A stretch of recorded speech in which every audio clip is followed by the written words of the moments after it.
नमस्ते बच्चों, आज हम हिंदी की मात्राएं पढ़ेंगे। जैसे कि पहले हम स्वर से शुरू करेंगे।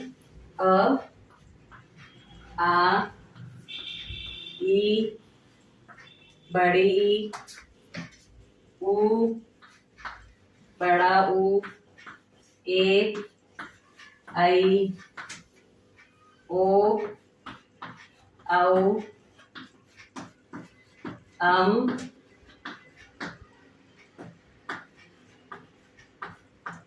आह।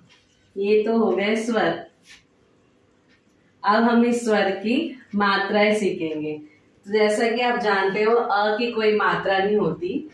आ की मात्रा एक स्टैंडिंग लाइन, ई की मात्रा, बड़ी ई की मात्रा, ऊ की मात्रा, बड़े ऊ की मात्रा, ए की मात्रा, ऐ की मात्रा, ओ की मात्रा और औ की मात्रा, और अंत में अंग की मात्रा और अह की मात्रा।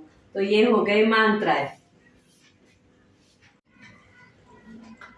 आ की मात्रा, छोटी ई की मात्रा, बड़ी ई की मात्रा, ऊ की मात्रा, बड़े ऊ की मात्रा, ए की मात्रा, ऐ, ओ, औ, अम, अह। अब इन मात्राओं को हम व्यंजन से जोड़ेंगे। किससे जोड़ेंगे? व्यंजन से। व्यंजन जैसे आप जानते होंगे, क, ख, ग, घ, ण। इन व्यंजनों से मात्रा जोड़ेंगे तो क्या बन जाता है? 12 खड़ी। जैसे क से आ की मात्रा जोड़े का, छोटी ई की मात्रा जोड़े की, बड़ी ई की मात्रा की, छोटे ऊ की मात्रा कु, बड़े ऊ की मात्रा कु, क पे ए की मात्रा के, क पे आई की मात्रा के, क पे ओ की मात्रा को, क पे औ की मात्रा कौ, क पे कम की मात्रा कं, क पे अह की मात्रा कह। ये हो गया मात्राओं के साथ साथ 12 खड़ी। अब हम लोग स्वर प्लस मात्रा प्लस शब्द पढ़ेंगे।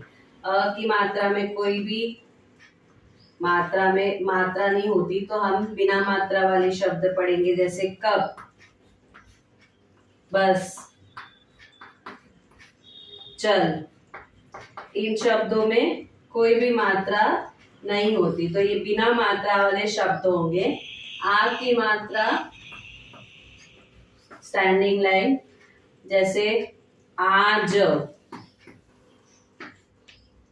काल, चाल। इन सब में आ की मात्रा लगी हुई है तो उसका उच्चारण आ से होता है। छोटी ई की मात्रा में लघु स्वर का उच्चारण होता है जिसमें हमें प्रेशर कम देना पड़ता है। जैसे किताब, इसका उच्चारण हमें जल्दी से दे देते हैं। विमान, कम स्वर वाले उच्चारण में छोटी ई की मात्रा लगती है। चिड़िया, जो शब्द जल्दी से प्रोनाउंस हो सकते हैं, बोले जाते हैं, उसमें छोटी ई की मात्रा रहती है।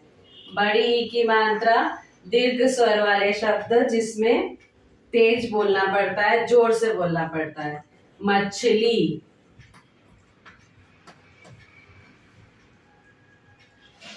कली,